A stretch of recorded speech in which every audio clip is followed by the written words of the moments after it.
है आप उसे कैसे हैंडल करते हो। आपकी जिंदगी इस बात पे निर्भर करती है कि आज आपके पास जो है आप उसे कैसे हैंडल करते हो। आपकी प्रॉब्लम ये नहीं कि आपके पास ब्लेसिंग नहीं, या आपके पास बेबी नहीं, या आपके पास हेल्थ नहीं। अच्छे भले हेल्थी लोग जब अपने हेल्थ की देखभाल नहीं करते तो बीमारी के बिस्तर पर डल जाते हैं। वो बिजनेसमैन जो आज से 5 साल 10 साल पहले इंडिया में कमाल के बिजनेसमैन थे, आज उनके खातों में पैसा नहीं है। आप पढ़ते होंगे न्यूज, गूगल न्यूज, ये न्यूज वो न्यूज। हाँ, क्योंकि जो कोई चीज आप अच्छी तरह से हैंडल नहीं करोगे आपकी लाइफ को वो छोड़ के चली जाती है। वो पैसा हो, वो सेहत हो, वो ब्लेसिंग हो। इसलिए प्रभु यीशु मसीह ने उस 38 साल के रोगी को बोला था, फिर से पाप नहीं करना, ऐसा ना हो कि ये ब्लेसिंग जो आई है तुम्हारी लाइफ से वापस चली जाए। तो आज अगर आपको अपनी लाइफ हैंडल करनी आ गई with the word of God के बीच से, तो कॉन्ग्रेचुलेशन होगी, आपकी गवाही बहुत श्योर है और आप जल्दी गवाही के साथ वापिस आने। अगर आमीन आपके पड़ोसी से ऊंचा और खतरनाक है तो प्रॉब्लम ये नहीं आपका लेवल क्या है, प्रॉब्लम ये नहीं आप कहां बैठे हैं या कहां खड़े हैं, प्रॉब्लम ये है आप उसे हैंडल किस तरह से करते हैं। आमीन। दो तरह की जिंदगी हम जीते हैं, पहली जो आत्मिक है, दूसरी जो दुनियावी और दिमागी, और जिसे हम क्या बोलते हैं, पंजाबी में बोलते हैं ना, फूकी चाड़ के चने दे झाड़ते बिठा देना, एक वो वाली लाइफ जीते हैं। ये यात्री बाइबल कहती है, एक बंदा यीशु मसीह ने कहा यरूशलेम से यरीहो को जा रहा था। यीशु मसीह एक स्टोरी नहीं सुना रहे हैं, असली कहानी बता रहे हैं। आप जब यरूशलेम का मतलब समझते हैं, उस शहर का मतलब समझते हैं, तो आपको शांति समझ आएगी इब्रानी भाषा में। और अगर आप यरीहो का मतलब समझें इब्रानी भाषा में, तो यरीहो का मतलब है प्लेस ऑफ प्रिसेप्शन, एक ऐसी जगह जो आपने आपके दिमाग ने क्रिएट कर ली पर असल में है नहीं। जिस तरह से उस उड़ाऊ पुत्र ने अपने दिमाग में जगह क्रिएट कर ली थी कि पता नहीं जब मैं अपने बाप से यहां से निकलूंगा, पता नहीं पूरी दुनिया मेरा इंतजार कर रही होगी बाहें बिछा के, पता नहीं मैं कितना करोड़पति अरबपति हो जाऊंगा और यहां रह के मेरी उन्नति नहीं हो रही। प्लेस ऑफ प्रिसेप्शन, आपके दिमाग में जो शैतान एक प्लेस बना देते हैं पर वो असल नहीं होता और ना ही पवित्र आत्मा की ओर से होता है। जिस तरह हव्वा के दिमाग में शैतान ने बना दिया था कि देख वो फल खाने में कितना मनोहर, कितना मीठा, देखने में कितना मनोहर है, और बाइबल कहती जैसा हवा ने देखा उसे वैसा लगने लगा। ये था प्लेस ऑफ प्रिसेप्शन, यरीहो। और जब भी आप यरूशलेम ऊंचे प्लेस से यरीहो जो नीचे है आप जाएंगे तो आप रास्ते में लुटेंगे ही लुटेंगे और शैतान आप पे अटैक करेगा ही करेगा, क्योंकि यरूशलेम ऊंचे है, यरीहो नीचे है। जब आपकी आत्मिक जिंदगी ऊंचे से निचाई में जाएगी, नीचे तब आती है आपकी आत्मिक जिंदगी जब आप दुनियावी किसी भूल में जी रहे हो। कि प्रभु ने आपको एक आत्मिक जिंदगी दी है और प्रभु ने आपके दिमाग में डाला है, दिल में डाला है कि नहीं, तूने ये जगह छोड़ के नहीं जाना है, जलंधर छोड़ के नहीं जाना, या अगर आप बॉम्बे सुन रहे हैं वहां किसी जीवित चर्च जाते हैं कि अभी 2-3 साल 5 साल 10-20 साल या नहीं जाना है, लेकिन आपको एक प्लेस ऑफ प्रिसेप्शन दिखा रहा है शैतान, एक ऐसा स्थान दिखा रहा है जहां आपको लगता है कि बड़ी ब्लेसिंग है, लेकिन मुझे संगति से दूर होना पड़ेगा। हाँ, मुझे कभी कभी शराब पीनी पड़ेगी, हाँ मुझे अपनी कंपनी में बिजी होना पड़ेगा। और वहां शैतान आपकी लाइफ पे अटैक करते हैं, क्योंकि जब आपकी जिंदगी ऊंचाई से निचाई में जाएगी तो डाकू आपको घेरेंगे, शैतान आपको घेरेगा, क्योंकि बाइबल कहती है वो मारने के लिए, घात करने के लिए और नष्ट करने के लिए पैदा हुआ। क्योंकि उसका नया जन्म हुआ जब उसने परमेश्वर को तुच्छ समझा, इविल से, दुष्ट से जन्म हुआ उसका। हालेलुया। तो आप अपनी लाइफ को हैंडल कैसे करते हो? आज आपकी लाइफ में क्या प्रॉब्लम है? कोई प्रॉब्लम नहीं, ये मुश्किल नहीं है, या कितनी ब्लेसिंग है ये बड़ी बात नहीं है, पर आप उसे हैंडल किस तरह से करते हो ये बड़ी बात है। ये फ्यूचर आपका बनाएगा ये चीज। यरूशलेम से यरीहो क्यों जा रहा है तू? यरूशलेम ऊंचा स्थान है, यरीहो नीचा स्थान है। तो ऊंचे स्थान से निचले स्थान में क्यों जाएगा और फिर अटैक होगा? याद करो आपकी प्रेयर लाइफ कितनी थी? 2 घंटे, 3 घंटे, आज उससे ज्यादा या कम है? पवित्रता कितनी थी? आज उससे ज्यादा या कम है? आपकी डेडिकेशन क्या थी? अगर आपको सेवा मिली, वॉलंटियर की ड्यूटी मिली, कोई प्रभु ने काम दिया, कोई आत्मा ने काम दिया, बोलने का काम दिया, कुछ काम करने का, सुसमाचार का काम दिया, आपकी डेडिकेशन क्या है? क्या उस पहले से बड़ी है या कम हुई? जब आप अपनी लाइफ में कम की तरफ निकलते हैं तो तब आप ओपन हो जाते हैं शैतान के लिए कि वो आप पे अटैक करे। यीशु मसीह ने कहा, दुष्ट आत्मा ने बोला, हम सेना है, हमें तू अथाह गड्ढे में मत भेज, हमें सूरों में भेज।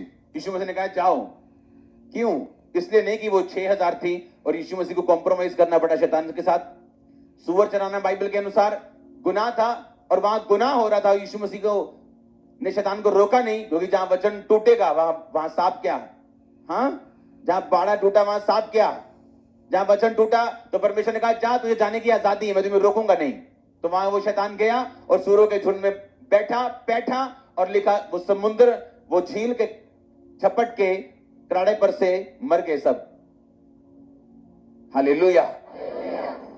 आपने ये देखना है कि आपकी लाइफ नीचे जा रही है आत्मिक रीति के साथ या ऊपर जा रही है। आपकी प्रॉब्लम क्या है? ये प्रॉब्लम नहीं। आप ब्लेस हैं, ये बड़ी बात नहीं, उसे मेंटेन करना बड़ी बात है। हालेलुया। उस सिचुएशन से बाहर आना बड़ी बात है। मेरा परमेश्वर आपको ग्रेस दे आज। और आमीन। जितना लंबा रोचा ब्लेसिंग उतनी लंबी रोची। तैयार रहो, आपके बीच से परमेश्वर लोग उठाने जा रहे हैं आत्मिक रीति के साथ। आपके बीच से वो फाइनेंशियल रीति के साथ लोगों को उठाने जा रहा है, मैं जानता हूं। और आज आप ग्रेस हासिल करके जाएंगे, ऐसी ग्रेस होगी, आपके रिश्तेदार आपकी गवाही को सुनेंगे, वो चुप रहेंगे। जो ग्रेस आज आप अटेंड करके जा रहे हो, ये आपको हील करेगी और डिलीवर करेगी, और आप एक गवाही के साथ वापस आ रहे अपनी हीलिंग की, डिलीवरेंस की चर्च। एक प्लेस ऑफ परसेप्शन है आपके दिमाग में, जो परमेश्वर की ओर से तो नहीं, लेकिन शैतान एक धुंधली एक तस्वीर आपके सामने रखते हैं, जो देखने में अच्छी लग सकती, आत्मिक भी लग सकती, लेकिन वो है परमेश्वर की ओर से नहीं। और जब आप उस यरीहो को ढूंढते ढूंढते यरूशलेम से निकल पड़ते हैं, तो रास्ते में अटैक तैयार है। इसलिए आपने कुछ लोगों को गिरते हुए देखा होगा, मैरिज के बावजूद भी दूसरी लड़कियों के साथ देखा होगा। प्लेस ऑफ परसेप्शन, दिमाग में एक फोटो बना ली, दैट्स इट, और उस फोटो के पीछे चले गए। और बाद में क्या हुआ आप सबको मालूम है। घर टूटे, जिंदगियां बर्बाद, बिजनेस पे असर, हर जगह वो शैतान काम कर रहे हैं, क्योंकि आप प्लेस उस दिमाग के स्थान से, जो सिर्फ आपके दिमाग में ही है, आप एक असली स्थान को नहीं छोड़ सकते, जो आत्मिक स्थान परमेश्वर ने आपको दिया है, क्योंकि प्राइस भारी है छोड़ने का। हालेलुया। आप एक जर्नी पे हो। हां, आप एक आत्मिक जर्नी, एक यात्रा पे हो आप। पर यह यात्रा बड़ी अजीब है। इसमें सीधी रोड का कोई नहीं है, या तो इसमें ऊंची रोड है या नीची रोड है। इसमें न्यूट्रल कुछ नहीं है, या तो आप शैतान की ओर हो या परमेश्वर की ओर हो। एक हाथ शैतान और एक हाथ परमेश्वर, ऐसा नहीं है। या तो आप संसार के हो तो या तो परमेश्वर के हो, या शैतान के हो या परमेश्वर के हो, या प्रेयर में हो या नहीं हो, या पाप में हो या नहीं हो, बीच का कोई स्थान नहीं। या तो आप ऊपर जा रहे हो या तो नीचे आ रहे हो। एक स्थान पे आप खड़े नहीं रह सकते आत्मिक जिंदगी में। आत्मिक जिंदगी में कोई सड़क नहीं है जो एक ही, जिस तरह ये प्लेन और सिंपल सी है, ऐसी आत्मिक जिंदगी में कोई सड़क नहीं। या तो ऊपर की सड़क है या तो नीचे की सड़क। और यही आत्मा कहते हैं, आपको हर वक्त आत्मा में जीना है, ताकि आप ऊपर की सड़क में जी सकें और चल सकें। और जब आप नीचे आते हैं, आपको मालूम है नीचे आने का मतलब क्या है। जब यरूशलेम से यरीहो आए तो क्या हुआ, लिखा उस पे अटैक हुआ, डाकू उसे अधमरा छोड़ के चले गए। आज लोगों की जिंदगियां एक्सीडेंट बन चुकी, इंसिडेंट बन चुकी, हादसों की लाइफ हो चुकी। क्यों? क्योंकि उन्हें यह नहीं मालूम कि ऐसा हुआ क्यों। बाइबल कहती है, अय्यूब की पुस्तक, किसी गिद्ध की दृष्टि उस पर नहीं पड़ती। कोई मांसाहारी पक्षी उस स्थान का मार्ग, उस मार्ग को नहीं जानता, उस स्थान को नहीं जानता। ये कौन सा स्थान है? ये वो स्थान है जो अब आप परमेश्वर में छुप जाते हैं और परमेश्वर में बढ़ना शुरू होते हैं, और आप ऊपर की ढलान में जा रहे हैं। आप ऊपर चढ़ रहे हैं तो परमेश्वर आपको छुपा के रखता है और गिद्ध यानी शैतान की दृष्टि आप पे पड़ने नहीं देता। वो तभी आप पे अटैक कर सकता है जब आप नीचे की ढलान में हो, जब आप नीचे को जा रहे हो। और नीचे जाना आपकी अपनी मर्जी है, ये शैतान की मर्जी नहीं। हालेलुया। इसलिए पौलुस ने कहा मैं रोज अपने आप को मारता हूं, कूटता हूं। क्या मुक्के थोड़ी मारता अपने आप को? क्या है मारने कूटने का मतलब? अब पता है 9 बज चुके हैं, प्रेयर का टाइम है, अब 9 से 2 प्रार्थना में बैठना है। अब आपके टीवी के सामने आपका बेस्ट फेवरेट सीरियल लगा हुआ है। अगर आप देखने बैठ गए 2 घंटे, आप गए, प्रे फिनिश, खत्म। वो टाइम वापिस नहीं आएगा आपका। आपको मालूम है आपने फास्टिंग की है और घर में आपको मालूम नहीं आपकी बेस्ट चीज डिश बन गई आज, या आज अचानक से पेट दर्द कर रहा है, कभी लाइफ में नहीं किया। क्योंकि शैतान को मालूम है अगर आप ऊपर के स्थान में गए तो आपके लिए उत्तम वस्तुएं रखी जो आप नहीं जानते। ना परमेश्वर आप पे जाहिर करेगा, लेकिन जैसे आप ऊपर की ढलान में चलेंगे, बाइबल कहती है उसका मार्ग संकरा तो है, तंग तो है, मुश्किल तो है, पर उसके मार्ग में उत्तम वस्तुएं पाई जाती, उत्तम पदार्थ पाए जाते हैं जो आप किसी मार्ग से नहीं ले सकते हो। अगर परमेश्वर आपको आपका लाइफ पार्टनर देगा तो आप लाइफ टाइम स्वर्ग में रहोगे। पर बाइबल कहती है जब परमेश्वर की चीजें आपको मिलती वो तब आपके लाइफ में इनकाउंटर से आते हैं जब आपकी लाइफ ऊपर की तरफ जा रही हो। मैरिज प्रॉब्लम नहीं है, लेकिन वो मैरिज कब हुई, आपकी लाइफ में कब हुई? जब आप ऊपर की ओर जा रहे थे या आप नीचे की ओर आ रहे थे। बिजनेस कब शुरू हुआ? जब आप ऊपर की ढलान में चल रहे थे या नीचाई की ओर आ रहे थे। प्रॉब्लम बिजनेस नहीं, प्रॉब्लम यह है कि हम जा कहां रहे हैं, ऊपर को या नीचे की ओर। हालेलुया। आप एक यात्रा पे हैं, आप मुसाफिर हैं। आप सुना होगा आपने, हाँ या ना? इस यात्रा में आपको आत्मिक रीति के साथ चलना है। अगर आप ध्यान से बाइबल पढ़ें तो इसमें लिखा कि एक वहां पे कौन आया? एक याजक आया, कतरा के चला गया। एक लेवी आया, कतरा के चला गया, उसकी हेल्प नहीं की। लिखा एक सामरी यात्री वहां पे आ निकला। अगर आप यात्रा पे हैं, हमेशा ड्रीमर को अटैक करने वाला एक नॉन ड्रीमर निकलेगा। अगर आप यूसुफ की तरह ड्रीमर हैं और ड्रीम देखने वाले लोग हैं, दर्शन रखने वाले लोग हैं, आपको गड्ढे में गिराने की कोशिश करने वाले नॉन ड्रीमर होंगे जो दर्शन नहीं देखते। आप कई बार जिंदगी में कंप्लेंट करोगे मेरी हेल्प क्यों नहीं की? अरे वो तो धर्मी इंसान है, वो तो फलाना इंसान है, वो तो पास्टर, मेरी हेल्प क्यों नहीं की? बाइबल कहती है आपकी हेल्प वही कर सकते हैं जो आपकी तरह एक यात्रा के ऊपर है। जिस पे अटैक हुआ वो यात्रा पे था, जिसने हेल्प की वो एक यात्रा पे था। HoneyBook completely changed how I do business. I'm a photographer and independent business. It's a fact. Running your own business is hard, but don't make. कुछ लोग यात्रा पे नहीं, उनका काम सिर्फ इंटरनेट पे जाके बुराई करना है, क्योंकि वो किसी यात्रा पे नहीं, वो हेल्प नहीं कर सकते, किसी यात्रा पे नहीं। अगर मैं कहीं जा रहा हूं, मेरा कोई विजन है और एक बंदा मेरे सामने आके बोले मेरी हेल्प करो, तो मुझे हेल्प करनी है, क्योंकि जो मैं बोऊंगा वो मैं काटूंगा।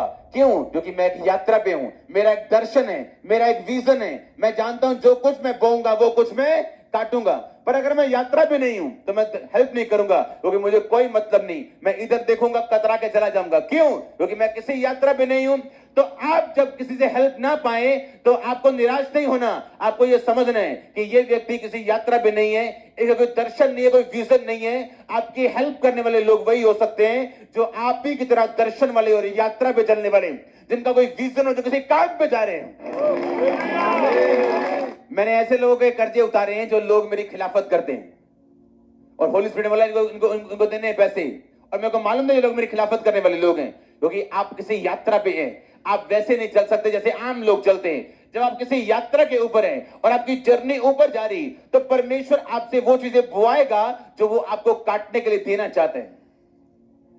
तो आपको कंप्लेंट नहीं करनी कि फलाना बंदा मेरा विरोध क्यों करते हैं, धमकाना मेरा विरोध क्यों करते हैं, क्योंकि ड्रीमर को मारने की कोशिश करने वाले नॉन ड्रीमर ही होते हैं हमेशा। जो नॉन ड्रीमर है उनके पास वक्त है बुराइयां करने का। जो ड्रीमर है वो जानता है वो ढलान पे, वो ऊपर की चढ़ाई चढ़ रहे हैं और उसने ऊपर की चढ़ाई चढ़ के वहां पहुंचना जहां परमेश्वर ने पहुंचने के लिए बुलाया। आमीन। तो आपको शिकायत नहीं करनी अपने रिश्तेदारों की, अपने लोगों की, अपने अपनों की, अपने परायों की कि मेरी मदद नहीं हुई। नो, जिसको परमेश्वर ने आपके लिए चुना आपकी लाइफ में आएगा। जो यात्री होगा, जो आप ही की तरह विजन रखने वाला, दर्शन रखने वाला लोग होगा, वो आपकी लाइफ में आएंगे। रिसीव करो, रिसीव करो, रिसीव करो in the name of Jesus. I say receive your divine helpers. Receive करो यीशु मसीह के सामर्थ्य नाम में अगर आमीन हो जाए। हालेलुया। एक यात्री जा रहे पर यात्रा नीचे की ओर कर रहे, इसलिए अटैक हुआ, पर परमेश्वर मर्सीफुल है, उसने बचाया उसको। आमीन। अपनी लाइफ में ध्यान रखो, जिस यात्रा पे आप जा रहे हो कहीं नीचे वाली ढलान पे तो नहीं जा रहे हो। अगर जा रहे हो तो बाद में रोने का फायदा नहीं होगा, क्योंकि शैतान तभी अटैक करता है आपकी लाइफ पे जब वो आपको नीचे की ओर लेके जाता है। इसलिए शैतान अटैक करने से पहले किसी की लाइफ में उसको पाप की ओर लेके जाते हैं, या उसकी लाइफ में निराशा के दिन आते हैं, या ठंडे दिन आते हैं, जहां उसको फैसला करना होता है कि इन ठंडे दिनों में मैं फास्टिंग ज्यादा करने का फैसला करता हूं, या मेरी प्रार्थना का उत्तर अगर नहीं आया तो मैं दारू पीने का फैसला करता हूं। तो आप कुछ भी फैसला कर सकते हैं, आपकी मर्जी, आपकी लाइफ है। प्रभु ने आपको चुनाव करने का हक दिया। आपको पवित्र आत्मा हाथ पकड़ के रोकने नहीं आएगा, लेकिन आपको यह बात मालूम होनी चाहिए कि अटैक तभी होगा जब मैं नीचे की ओर जा रहा हूं। अगर मैं ऊपर की ओर जा रहा हूं तो हर चीज आपकी भलाई के लिए, हर चीज आपकी भलाई पैदा करेगी। लोग अटैक करेंगे, वो अटैक का नुकसान उनको होगा और आप डबल फायदे में होंगे। आज अब इसीलिए कुछ लोग चर्च में और कुछ लोग ऑनलाइन देख रहे हो, क्योंकि आपने इस चर्च के विषय में बुरी बातें सुनी थी, लेकिन जैसे आपने बुरी बातें सुन के फॉलो करना शुरू किया, आपको हम अच्छे लगने लगे। हिंदी फिल्म बन सकती है इसमें। हाँ हाँ, मैंने कहा हिंदी फिल्म बन सकती है इसको। कि आपने सुनना कुछ और था, लेकिन आप फॉलो करने लगे और आपने देखा ये तो है ही कुछ और है, जो मैंने सुना था वो गलत था।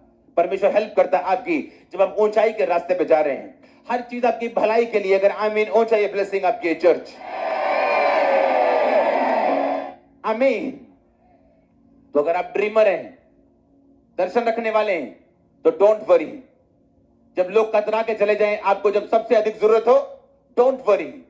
क्यों? क्योंकि आप ड्रीमर हैं और नॉन ड्रीमर ये समझ नहीं सकता। जो यात्रा पे एक यात्री ने उसकी हेल्प की, दूसरा बंदा उसकी हेल्प नहीं कर पाया। हालेलुया। अय्यूब की यात्रा अगर आप देखो, उसे मालूम था। आप जानते जब आप अपनी लाइफ में स्ट्रांग होते हैं, आप मजबूत होते जब, और कोई आपका कुछ बिगाड़ नहीं सकता, तब भी ये ध्यान रखो आपका स्वभाव क्या है। हाँ, और अपने आप को चेक करते जाओ। आज आप बहुत स्ट्रांग हो, फिजिकली, फाइनेंशियली, हर तरह से, तो भी किसी गरीब की छोटी सी पुकार को इग्नोर मत करो।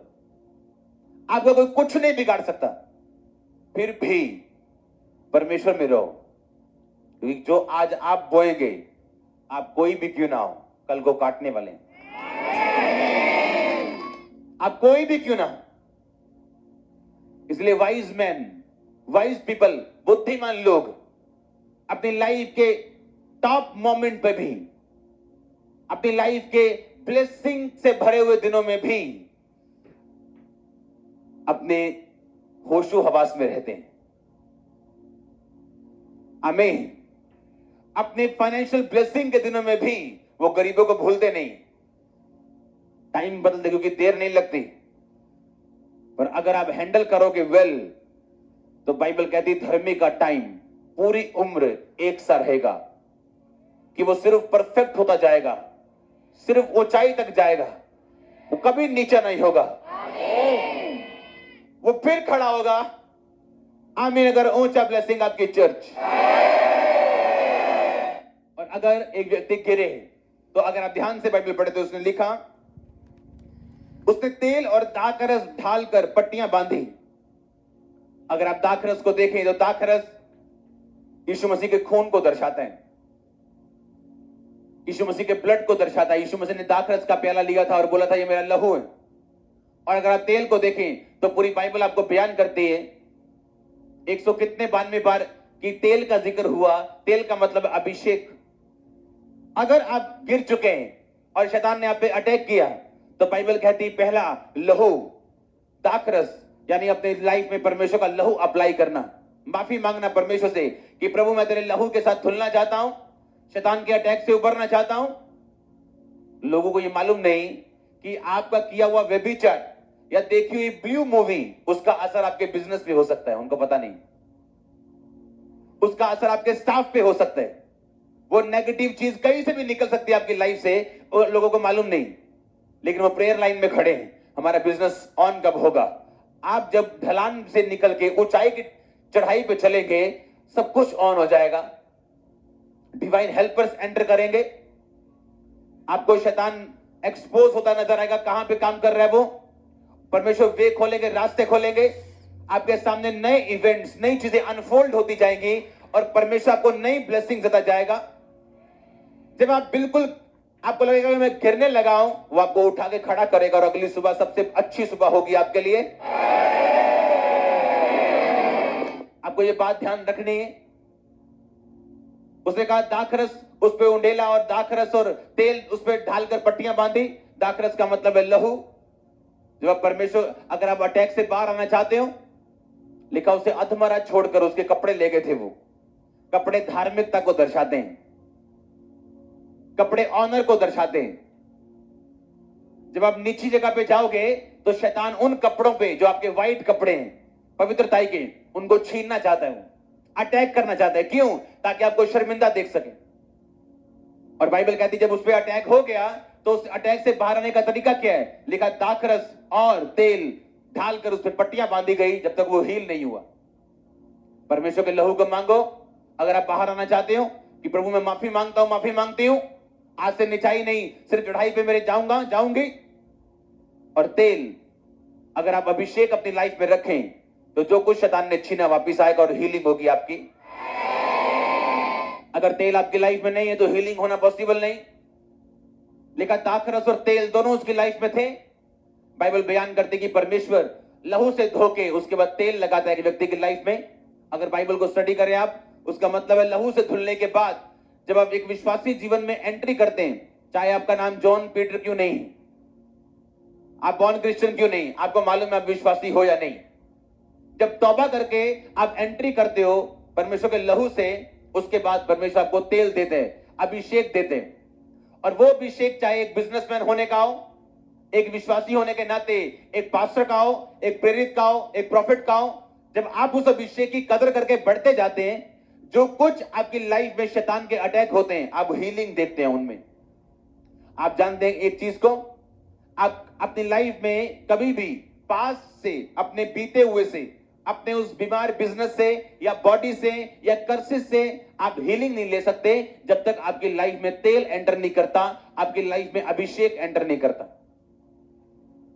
पहले आप लहू से, उसके बाद तेल से।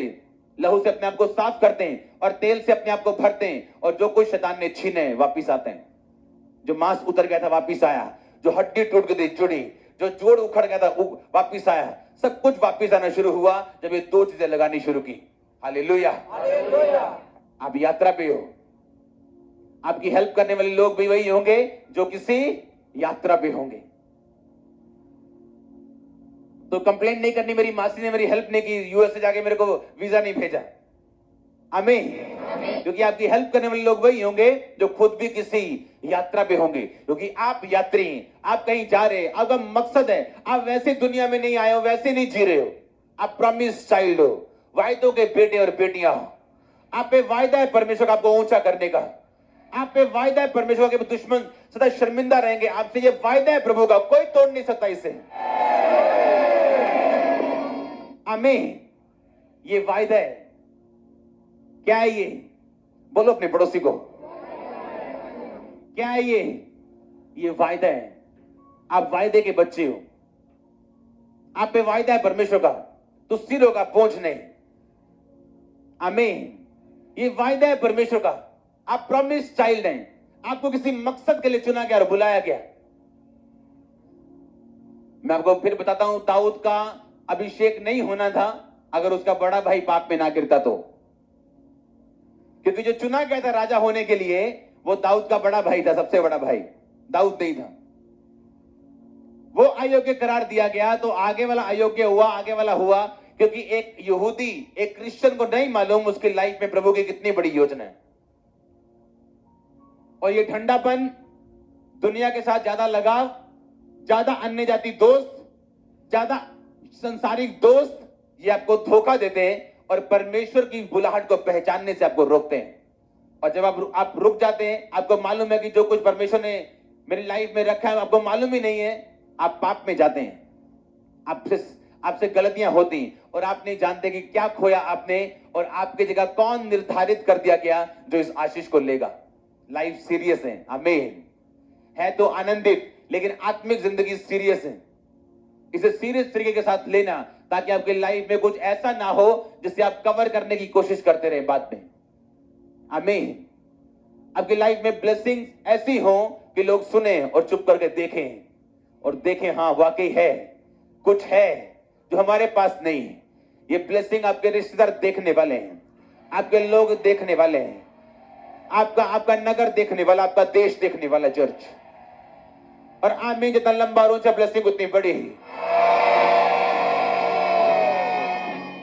अपने पड़ोसी को बोलो तू एक यात्रा पे है। बोलो सोच तेरी यात्रा नीचे की ढलान की है या ऊपर की चढ़ाई की। आमीन।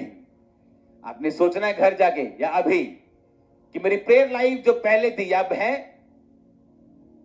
ऐसे विश्वासी हैं हमारे बीच में जिनकी 2 घंटे की भी प्रार्थना नहीं है और वो सोचते हैं कि प्रभु उनसे बड़ा प्यार करते हैं और बहुत ब्लेस करेगा उनको और सारी मुरिसी पंजाबी बोलते भलेखे जी कट देंगे हो।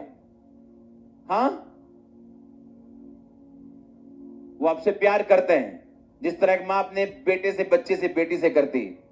एक छोटे बेटी को खाना देती, डायपर चेंज करती, उसका ध्यान रखती, पर अलमारी की चाबियां नहीं देती।